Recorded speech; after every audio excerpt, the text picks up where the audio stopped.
Something interesting is quietly unfolding at the heart of Ghana's military nerve center, Burma Camp. On what seemed like an ordinary day, a powerful but low-key delegation touched down in Accra, Ghana's capital. This wasn't just any diplomatic drop-by or a ceremonial handshake affair. It was a visit filled with subtle signals, unspoken expectations, and bold intentions. The visitors were no other than the executives of the China National Aero-Technology Import and Export Corporation, CATIC for short, a heavyweight in the global defense industry and one of China's major state-owned military exporters.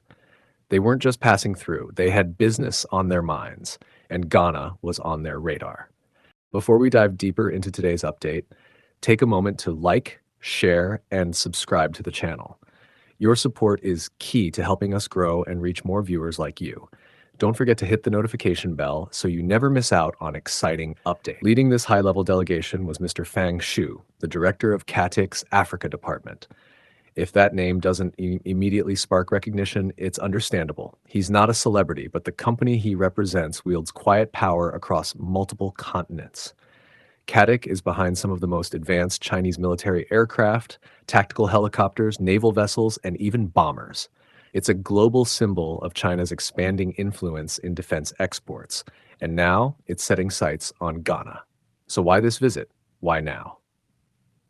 Ghana finds itself at a crossroads in its national security strategy. The country, often seen as a beacon of stability in West Africa, is surrounded by growing instability.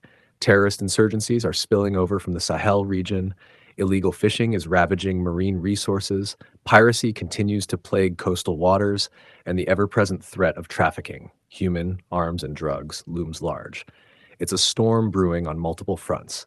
And for a nation that thrives on peace and commerce, the cost of standing still is simply too high. Against this tense backdrop, Katie Teague's visit to Ghana wasn't coincidental. It was timely.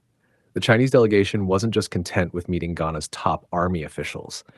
They made it a point to also sit down with the leadership of the Ghana Navy at naval headquarters in Accra. Rear Admiral Godwin Levinus Bessing, chief of the naval staff, personally welcomed the Chinese team. His message was clear. Ghana is open to international partnerships, especially ones that can bring advanced technology, experience, and modern solutions to address the country's rapidly evolving security threats. What followed was a series of closed-door conversations, not just about technology, but about strategy, capacity building, and the future of Ghana's naval and aerial defense systems. Although no official agreements were signed during this round of meetings, the tone was unmistakably optimistic. There was a mutual understanding that the stakes are high and cooperation is no longer a luxury, it's a necessity. One particular topic dominated the discussions: unmanned aerial vehicles, or what the military calls UAVs. Drones. Ghana's Chief of Defense Staff, Lieutenant General William Agyapong, spoke with a sense of urgency when he raised the subject. He emphasized Ghana's growing interest in leveraging drones for national security and surveillance. In a world where technology defines modern warfare and intelligence gathering, Ghana is preparing to move beyond conventional strategies. Drones can monitor vast swathes of territory, track suspicious maritime activity, and respond to threats faster and more efficiently than traditional patrols. And Ghana wants in. This signals a pivotal shift in the country's military philosophy.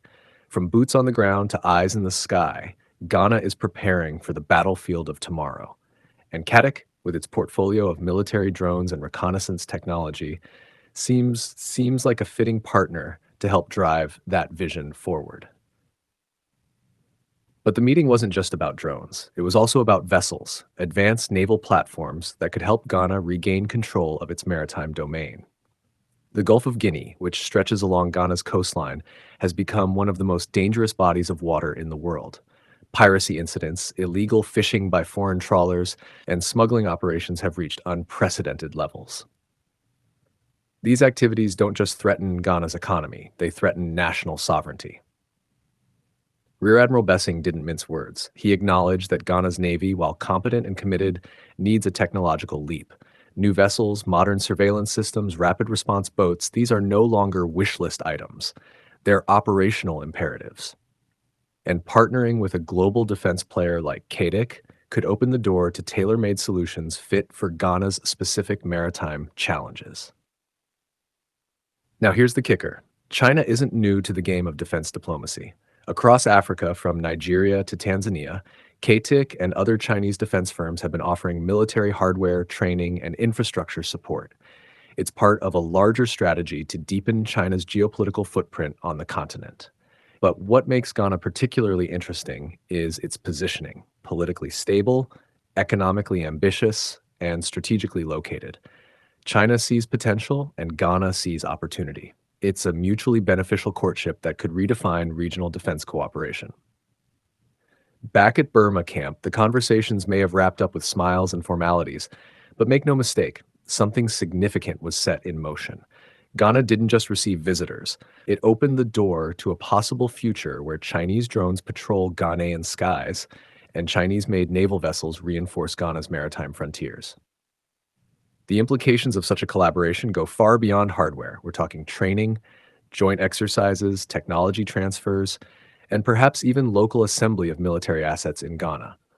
Of course, these possibilities don't come without scrutiny. Critics will ask questions about dependence, sovereignty, and the geopolitical consequences of aligning too closely with China. But Ghana, like many nations in this era of strategic competition, must walk a tightrope, balancing its national interests while navigating the currents of global power politics. And when security is on the line, pragmatism often takes precedence over ideology. This visit, though brief, underscores Ghana's recognition that the old ways of securing its borders won't suffice in the 21st century. The threats are modern, asymmetric, and relentless, and the tools to counter them must be equally advanced. That's why partnerships like this matter, not just for the optics, but for what they represent: a nation stepping into a new era of defense strategy. And while nothing has been officially inked just yet, all signs point to a deepening relationship, one that could reshape the operational capacity of the Ghana Navy and redefine how the country approaches national defense. So, what comes next? That part is still unfolding. But one thing is certain: this wasn't just a photo op, it was a strategic overture with long term implications. Could we soon see Chinese drones flying Ghana's skies, or brand new naval platforms docking at Tema or Takoradi? Uh, Time will tell. But from what we've seen so far, the groundwork is being laid. This is the kind of silent diplomacy that changes the trajectory of national security, the kind of visit that doesn't make flashy headlines but sends ripples through boardrooms and command centers alike. Ghana is gearing up for the future, and it's choosing its partners carefully. If you're watching this and wondering why this matters, it's because security underpins everything else: development, investment, trade, stability. It all crumbles without a solid foundation of security. And in today's world, security isn't just about guns and boots, it's about tech, strategy, and alliances. This visit may have lasted a day or two, but its impact could last decades. A new chapter in Ghana's military evolution might just have begun, with a handshake, a conversation, and a quiet but powerful nod from China.